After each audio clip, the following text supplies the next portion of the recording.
ओम नमः शिवाय। दोस्तों, हरतालिका तीज की आप सभी को शुभकामनाएं। हरतालिका तीज की पूजन की सामग्री आज की वीडियो में जानेंगे। सबसे पहले हमें हरतालिका पूजा की सामग्री में सबसे पहले हमें एक चौकी लेनी है।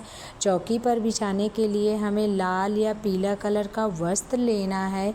उसके साथ ही हमें शिव परिवार की फ़ोटो लेनी है। फ़ोटो या प्रतिमा आपके पास हो आप वो ले सकते हैं। फिर साथ ही में हमें शिव परिवार की मिट्टी की बनी प्रतिमा लेनी है। जैसे आप गणेश जी और शिवलिंग ऐसे मिट्टी से आप बनाकर आप और गौरी माता की आप मिट्टी से आपसे अच्छी प्रतिमा बनती हो तो आप बना लीजिए, नहीं तो सिर्फ आप गौरी माता की पिंडी के आकार में भी आप बना सकते हैं। और इसमें हरतालिका तीज में मिट्टी की प्रतिमा बनाना बहुत विशेष माना जाता है। फिर हम साथ ही में हम शिव परिवार की जैसे फ़ोटो या प्रतिमा है तो आप वो ले लीजिए। फिर इसके बाद हम गौरी माता को चढ़ाने के लिए हम चुनरी ले लेंगे और साथ ही में हम श्रृंगार का सामान ले लेंगे। जैसे हमें 16 श्रृंगार करते हैं और हम 16 श्रृंगार के साथ ही में हमें बिछिया अवश्य रखनी है, चूड़ी है, महावर है, सिंदूर है और हमें शीशा है, कंघी है, नेल पेंट है। ये अवश्य 16 श्रृंगार आप गौरी माता को आप हरतालिका तीज पर अवश्य ही चढ़ाएं।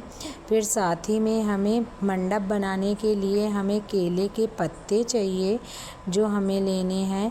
फिर हमें साथ ही में हमें मंडप बनाने के लिए केले के पत्ते और हमें जैसे और भी किसी वृक्ष के पत्ते ले सकते हैं।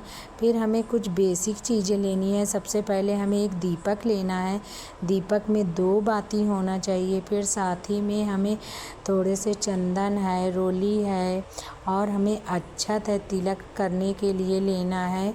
और हमें चावल जैसे खंडित नहीं होने चाहिए, ऐसे हमें चावल लेने हैं। साथ ही में हमें ज़्यादा से भी चावल लेने हैं।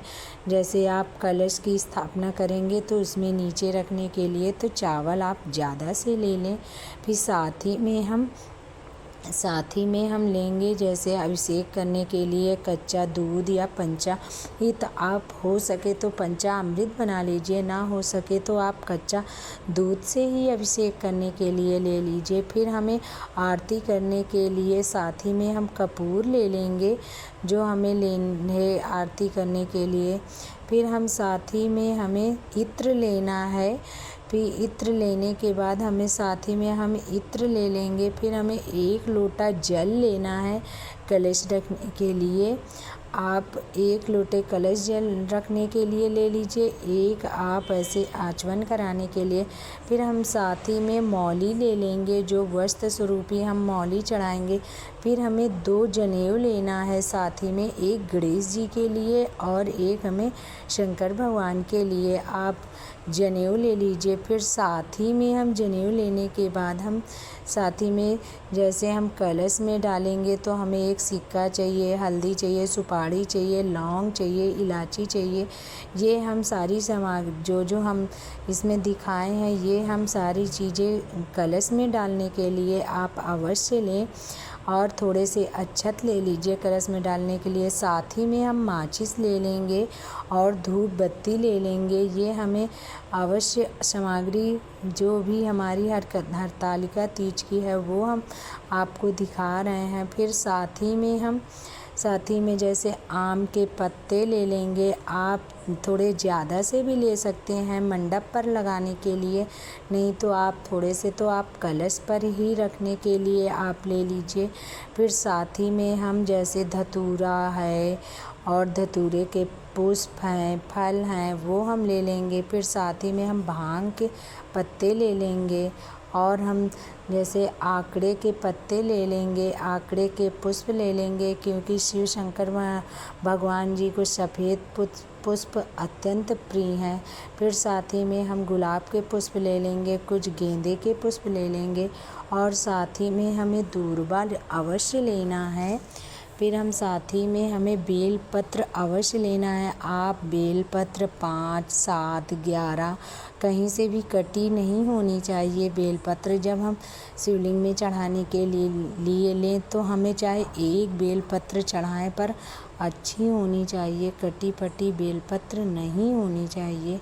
तो हम बेल पत्र ले लेंगे। फिर साथ ही में हम बेल पत्र लेने के साथ ही में हमें जैसे धतूरे के पुष्प हैं वो ले लेंगे। फिर हम धतूरे के पुष्प लेने के साथ ही हम जैसे भोग में आप जो भी आप भोग में चढ़ाना चाहें, जो भी मीठे बनाए जाते हैं, जैसे आप आटे से बनी सामग्री, जैसे आप पूड़ी है, पुआ है, गुलगुले हैं, गुजिया हैं, आप जो भी चीज़ आटे से कुछ भी मीठा बनाकर भोग में ले सकते हैं। साथ ही में चना अवश्य लिए जाते हैं क्योंकि चने चढ़ाने का बहुत विशेष माना जाता है, तो हमें चना लेना है। साथ ही में हमें एक जटा वाला नारियल भी लेना है। आप कलश के ऊपर भी रख सकते हैं, नहीं तो आप ऐसे भी चढ़ा सकते हैं।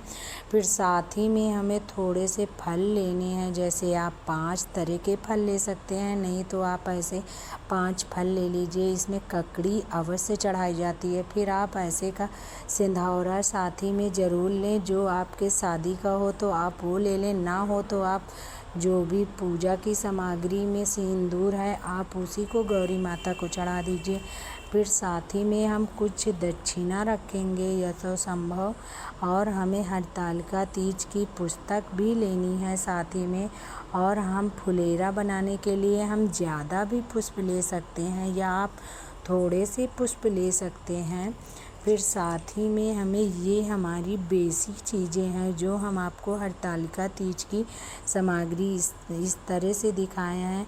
और आपको जैसे हरतालिका तीज पर फुलेरा बनाना है या आपको हरतालिका तीज पर पूजा कैसे करनी है, आपको हमारे चैनल पर वीडियो मिल जाएंगी। और हरतालिका तीज की ये बेसिक चीज़ें हैं जो आप पहले से तैयार करके रख सकते हैं, तो आपको हरतालिका तीज के दिन पूजा करने में हड़बड़ाहट नहीं होती। इसलिए हमें पहले से तैयारी अवश्य करनी चाहिए। और हरतालिका तीज की सभी बहनों को बहुत बहुत बधाई। हरतालिका तीज की से जो भी हमने आपको सामग्री दिखाई है ये आपको अच्छी लगे तो आप